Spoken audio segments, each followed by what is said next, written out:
നമസ്കാരം, ഞാൻ രമ്യ ഹരിശങ്കർ. നിങ്ങൾ ആദ്യമായിട്ടാണ് എൻ്റെ ചാനൽ വിസിറ്റ് ചെയ്യുന്നതെങ്കിൽ എല്ലാവരും ആ സബ്സ്ക്രൈബ് ബട്ടൺ ക്ലിക്ക് ചെയ്യുക. അപ്പോൾ ഞാൻ പുതിയ വീഡിയോ ലോഡ് ചെയ്യുമ്പോൾ നിങ്ങൾക്ക് എൻ്റെ നോട്ടിഫിക്കേഷൻ വരും. നമുക്കൊരു സ്റ്റാർട്ടർ ചെയ്യാം. ഗാർലിക് പനീരാണ് ചെയ്യാൻ പോകുന്നത്. അപ്പോൾ ഗാർലിക് പനീർ ചെയ്യാൻ വേണ്ടിയിട്ട് നമുക്ക് ഒരു ബാറ്റർ പ്രിപ്പയർ ചെയ്യണം. ഇത് ഷാലോ ഫ്രൈ ചെയ്തെടുക്കേണ്ടതാണ്. അപ്പോൾ അതിന് വേണ്ടിയിട്ട് ഒരു ബാറ്റർ പ്രിപ്പയർ ചെയ്യണം. ബാറ്ററിന് വേണ്ടിയിട്ട് ഞാനൊരു പാത്രത്തിലേക്ക് ഒരു 1.5 ടീസ്പൂൺ കോൺഫ്ലോർ ആഡ് ചെയ്തിട്ടുണ്ട്. ഇപ്പോൾ ഞാൻ ആഡ് ചെയ്തത് 1/4 ടീസ്പൂൺ കുരുമുളക് പൊടി ആഡ് ചെയ്ത് കൊടുത്തു. ഇനി നമുക്ക് ആഡ് ചെയ്യേണ്ടത് ചില്ലി പൗഡർ, അതായത് മുളക് പൊടി. അത് ഏകദേശം ഒരു 1/2 ടീസ്പൂൺ മതിയാവും. കുരുമുളകിൻ്റെ പൊടിയാണ് ഇഷ്ടമെങ്കിൽ കുരുമുളക് പൊടി 1/2 ടീസ്പൂൺ ആഡ് ചെയ്യുക. അപ്പോൾ എങ്ങനെയാണ് എരിവ് ഇഷ്ടം അതുപോലെ അഡ്ജസ്റ്റ് ചെയ്യണം. ഇനി ഞാൻ ഇതിലേക്ക് ആഡ് ചെയ്യാൻ പോകുന്നത് ഒറേഗാനോ ആണ്. എനിക്ക് ഒറേഗാനോ ഇഷ്ടമാണ്, അതുകൊണ്ടാണ് ഞാൻ ഒറേഗാനോ ആഡ് ചെയ്യുന്നത്. അത് ഏകദേശം ഒരു 1/4 ടീസ്പൂൺ ഞാൻ ആഡ് ചെയ്യുന്നുണ്ട്. ഇതില്ലെങ്കിലും കുഴപ്പമില്ല കേട്ടോ, ഉപയോഗിക്കേണ്ട. ഇഷ്ടമില്ലെങ്കിൽ ഉപയോഗിക്കേണ്ട, മാറ്റി വയ്ക്കാം. എനിക്കിഷ്ടമുള്ളതുകൊണ്ട് ഞാൻ ആഡ് ചെയ്തിട്ടുണ്ട്. ഇനി ഞാൻ ഇതിലേക്ക് ആഡ് ചെയ്യുന്നത് ഒരു 6 വെളുത്തുള്ളി ഞാൻ ഗ്രേറ്റ് ചെയ്ത് ആഡ് ചെയ്യുകയാണ്. പേസ്റ്റ് ആഡ് ചെയ്ത് കൊടുക്കാം, പക്ഷേ പേസ്റ്റിനെക്കാട്ടിലും ഞാൻ പ്രിഫർ ചെയ്യുന്നത് ഇങ്ങനെ ഗ്രേറ്റ് ചെയ്ത് ആഡ് ചെയ്യുന്നതാണ്. അതിനാണ് കുറച്ചുകൂടെ ഫ്ലേവർ നിൽക്കുന്നത്. കാരണം നമ്മൾ പേസ്റ്റ് 2-3 ദിവസം മുമ്പൊക്കെ ഉണ്ടാക്കി വെച്ചതാണെങ്കിൽ അതിൻ്റെ ഫ്ലേവർ ഒന്ന് പുറകോട്ട് നിൽക്കുന്ന പോലെ തോന്നി. എനിക്ക് ഫ്രഷായി ഗ്രേറ്റ് ചെയ്ത് ആഡ് ചെയ്യാനാണ് ഇഷ്ടം. അതുകൊണ്ട് ഞാൻ ഒരു 6 വെളുത്തുള്ളി, ചെറുതാണ്, ചെറിയ വെളുത്തുള്ളിയാണ്, വളരെ കുഞ്ഞാണ്, അതുകൊണ്ട് 6 എടുത്തത്. അത് ഞാൻ ആഡ് ചെയ്ത് കൊടുക്കുകയാണ്, ഗ്രേറ്റ് ചെയ്ത് ആഡ് ചെയ്യാണ്. എന്നിട്ട് 1 സ്പൂൺ കൊണ്ട് എല്ലാം ഒന്ന് മിക്സ് ചെയ്ത് കൊടുക്കുക. നമ്മൾ ഉപ്പ് ഇതുവരെ ഇട്ടിട്ടില്ല, അപ്പോൾ എല്ലാം ഒന്ന് മിക്സ് ചെയ്തിട്ട് ഉപ്പ് കൂടെ ഇടുക. എന്നിട്ട് വീണ്ടും നന്നായി ഒന്ന് ഇളക്കി കൊടുക്കുക. എന്നിട്ട് വേണം നമുക്ക് വെള്ളം ഒഴിച്ചിട്ട് എല്ലാം ഒന്ന് തിൻ ബാറ്ററാക്കി എടുക്കാൻ. അപ്പോൾ എല്ലാം ഒന്ന് മിക്സ് ചെയ്യുക. ഞാൻ ഉപ്പിട്ടുകയാണ്. ഉപ്പിട്ടിട്ട് വീണ്ടും ഒന്ന് മിക്സ് ചെയ്യുക. ഉപ്പ് നോക്കണം കേട്ടോ, വേണ്ടത് മാത്രം ഇടുക. പിന്നെ നമുക്ക് കാരണം കൂടിപ്പോയാൽ പിന്നെ നമുക്കൊന്നും ചെയ്യാൻ പറ്റില്ല. അതുകൊണ്ട് ആദ്യം കുറച്ചിട്ടിട്ട് ആഡ് ചെയ്ത് നോക്കുക.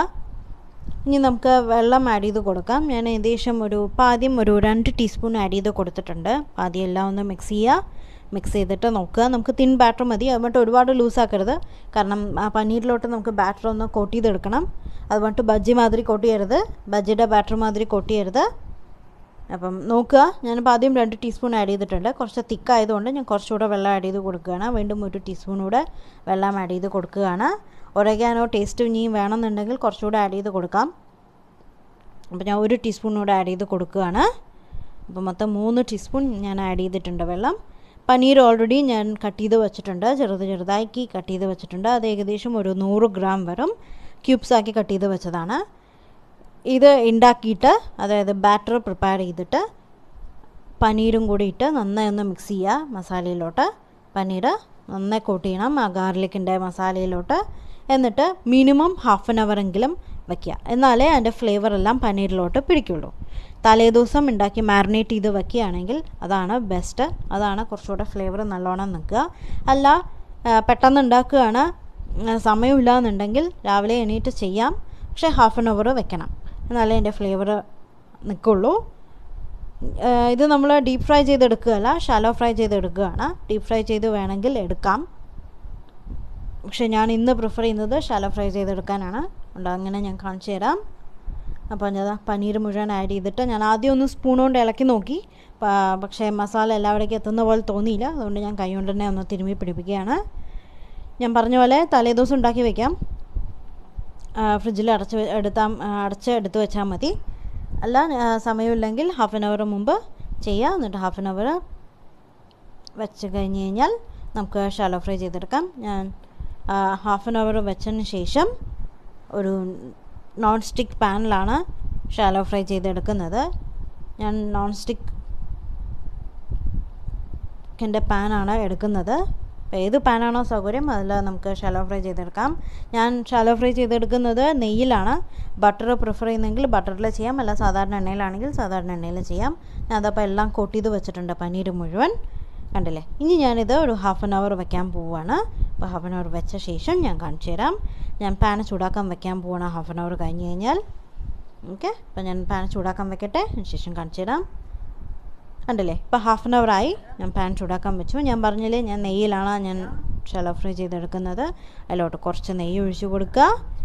ഒന്ന് സ്പ്രെഡ് ചെയ്ത് കൊടുക്കണം. പക്ഷേ എൻ്റെ പാനിൽ നടുവിൽ ചെറിയൊരു കുഴിയുണ്ട്, അതുകൊണ്ട് അതെല്ലാം നടുവിലേക്ക് പോയി ഉരുകിയിട്ട് നടുവിൽ പോയി നിൽക്കുകയാണ്. അതുകൊണ്ട് പാൻ ചൂടായിട്ടുണ്ട്. ഇനി നമുക്കിതിലേക്ക് ഓരോ പനീർ പീസസ് ആക്കി ഇട്ട് കൊടുക്കാം. വലിയ പീസസാണ് ഇഷ്ടമെങ്കിൽ വലിയ പീസസ് ആക്കി കട്ട് ചെയ്ത് മാരിനേറ്റ് ചെയ്ത് വെക്കാം കേട്ടോ. എനിക്ക് ചെറിയ പീസസാണ് ഇഷ്ടമുള്ളതുകൊണ്ട് ഞാൻ ചെറിയ പീസസ് ആക്കി കട്ട് ചെയ്ത് എടുത്തു എന്ന് മാത്രമേ ഉള്ളൂ. അപ്പോൾ ഓരോന്നോരോന്നായി ഇട്ട് കൊടുക്കുക.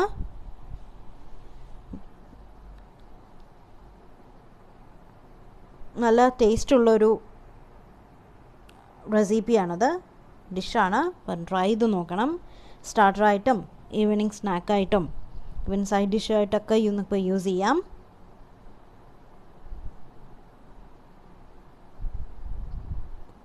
നടുവിലാണ് നെയ്യ് നിൽക്കുന്നത്, അതുകൊണ്ടാണ് ഞാൻ നേരത്തെ ഇട്ടതിനെയൊക്കെ ബാക്കിലോട്ട് വലിച്ചിട്ട് നടുവിലേക്ക് ഇട്ട് കൊടുക്കുന്നത്. എന്നാലേ നെയ്യ് അതിലേക്ക് കോട്ടായി വരുള്ളൂ, അതിന് വേണ്ടിയിട്ടാണ്. അപ്പം നമ്മൾ കോട്ട് ചെയ്ത് വെച്ച എല്ലാ പനീരും, ഇത് വലിയ പാനായതുകൊണ്ട് നമുക്കെല്ലാം ഒന്നിച്ചിട്ട് തന്നെ വെക്കാൻ പറ്റും. ഞാൻ പറഞ്ഞ പോലെ വലിയ വലിയ പീസസ് ആണെങ്കിൽ അങ്ങനെയാണ് ഇഷ്ടമെങ്കിൽ അങ്ങനെയും ചെയ്യാം. അപ്പോൾ എന്താ പനീർ മുഴുവൻ ഞാൻ വെച്ചിട്ടുണ്ട്. മാരിനേറ്റ് ചെയ്ത പീസസ് എല്ലാം ഞാൻ വെച്ച് കൊടുത്തിട്ടുണ്ട്. ഇനി നമുക്ക് ലൈറ്റ് ബ്രൗൺ നിറാവുന്നവരെ ഇതൊന്ന് റോസ്റ്റ് ചെയ്തെടുക്കണം. ഡീപ്പ് ഫ്രൈ ആണ് ഇഷ്ടമെങ്കിൽ ഡീപ്പ് ഫ്രൈ ചെയ്തെടുക്കാം. ഞാൻ എൻ്റെ സൈഡിലെല്ലാം വീണ്ടും കുറച്ചുകൂടെ നെയ്യ് ഇട്ട് കൊടുക്കുകയാണ്.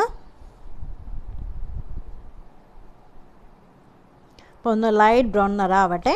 ലൈറ്റ് ബ്രൗൺ നിറം ആയിക്കഴിഞ്ഞ് കഴിഞ്ഞാൽ നമുക്കിതെല്ലാം തിരിച്ചിട്ട് കൊടുക്കണം. എന്നിട്ട് ബ്രൗൺ നിറാവുന്ന ഗോൾഡൻ കളർ ആവുന്നവരെ നമുക്ക് നല്ല ക്രിസ്പായി വരും. അപ്പോൾ അതുവരെ ഒന്ന് വെയിറ്റ് ചെയ്തെടുക്കണം. അത് ഏകദേശം ഒരു 6-7 മിനിറ്റ് ആവും. ഇതാ ഒരു സൈഡ് ആയിട്ടുണ്ട്. മീഡിയം ഫ്ലെയിമിലാണ് ഞാൻ ഹീറ്റ് ഇട്ടിരിക്കുന്നത്. സ്റ്റൗ ഇട്ടിരിക്കുന്നത് ഒരു മീഡിയം ഫ്ലെയിമിലേ ഇട്ടിട്ടുള്ളൂ. ലോ ഫ്ലെയിമിലും അല്ല ഹൈ ഫ്ലെയിമിലും അല്ല. ഹൈ ഫ്ലെയിമിലിട്ടാൽ നമുക്ക് ശരിയാവില്ല, പെട്ടെന്ന് കരിഞ്ഞു പോകാൻ സാധ്യതയുണ്ട്. അതുകൊണ്ട് മീഡിയം ഫ്ലെയിമിലിടുക. കണ്ടില്ലേ, നല്ല ഗോൾഡൻ ബ്രൗൺ ആയിട്ടുണ്ട് ഒരു സൈഡ്. ഇനി അതേ സൈഡ് തിരിച്ചിട്ട് കൊടുക്കുക. എന്നിട്ട് അപ്പുറത്തെ സൈഡും കുക്ക് ചെയ്യുക. അപ്പോൾ ഇതേമാതിരി ഗോൾഡൻ